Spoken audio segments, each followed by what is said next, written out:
Good day guys, welcome back sa ating channel. So for today's video, papa-align ko lang yung aking manubela kasi hindi siya pantay. So yung ano niya is ganito, ganyan. Kaganyan siya pag yun yung pantay. Yan, so kaya dito sa on the way ako papuntang office, nakita ko na bukas sila, and then yon, kaya napagtanto ko na mas maganda siguro idaan ko muna para align. So yun yung sinasabi kong disadvantage, na pag nagpapalit kayo ng shock, or kung magpapapalit kayo ng shock, dapat doon na lang sa shop na meron talagang wheel alignment. Yun, so wala naman tayong choice, kailangan talaga ipa-align kasi nakaka-bother talaga, kasi ganyan yung itsura niya pag pag diretso, yan ganyan. So mukhang joke, 'di ba? Kaya siya, kailangan pa align. So yun, so okay, pakita ko sa inyo kung paano nila gagawin. Same ng dati, pakita ng konti, and then review. Okay,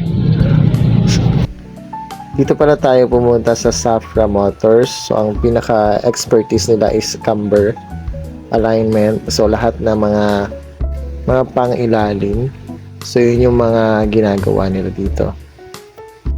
Flex ko nga lang pala ulit yung ating Ride Max suspension. And yan, pakita ko lang.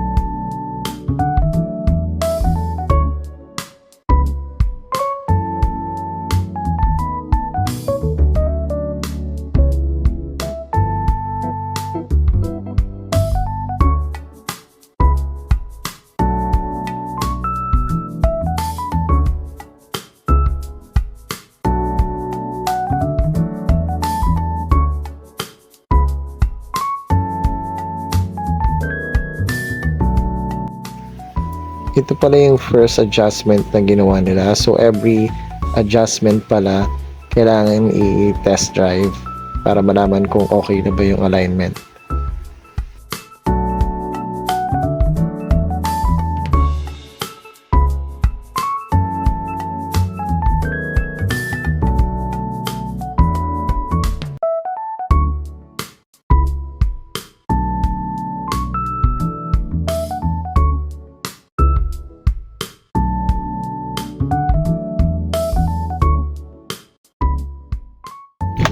So yan, going back guys. So yan, sa review na tayo. So syempre, since na nagpa-align tayo ng wheel, malamang align na siya, di ba? Ayan. So ngayon, align na talaga siya yan sa paggitna. So pagpapatayin mo siya, wala na siyang ang tawag dito, hindi na siya nakaliko. Yan, pantay na talaga siya. Okay? Ayan, pantay. Diyan, napapansin mo. So wala siyang kabig or walang, diretso talaga. Malamang align nga no?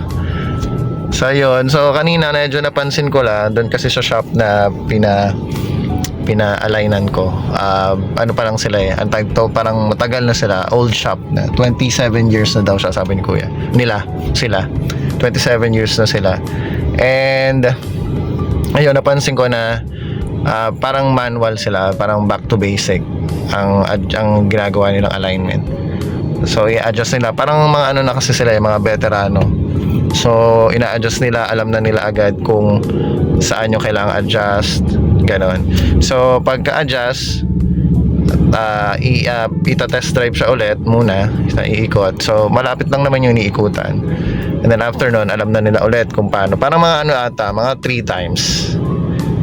times ata yun, na nag-ikot kami o nag-test drive bago nakita, or bago na sakto talaga na gitna na siya, tapos wala na siyang kabig. Actually yung isa kasing pag-adjust nila, nagdumiretso na yung manubela.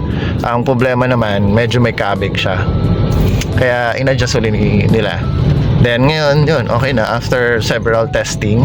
So I think okay naman, pero ang disadvantage lang talaga ng ganun pag hindi siya computerized is yun nga, kailangan mo i-test. Unlike sa ibang shop na computerized ata yun, na nakikita na nila bawat adjust nila gumaan na sumasabay na yung computer. Kasi nakapag-try na rin ako magpa-align sa iba.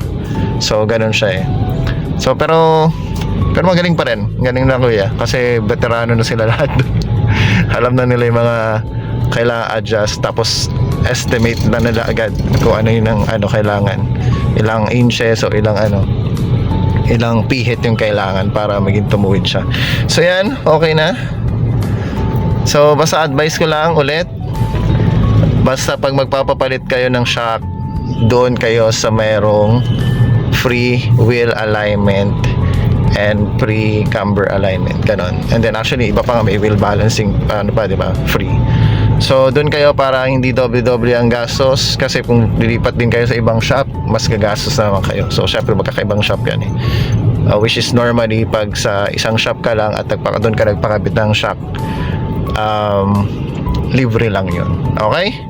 So yun lang guys. So actually papunta na ako sa office, papasok na ako. Napadaan lang talaga ako doon at nakita ko na bukas sila.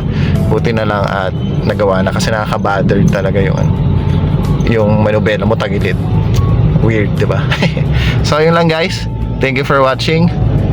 See you na lang sa susunod nating marami pang accessories at marami pang upgrade para dito kay Tambay 2 or kay Ranger natin. So yun lang, bye.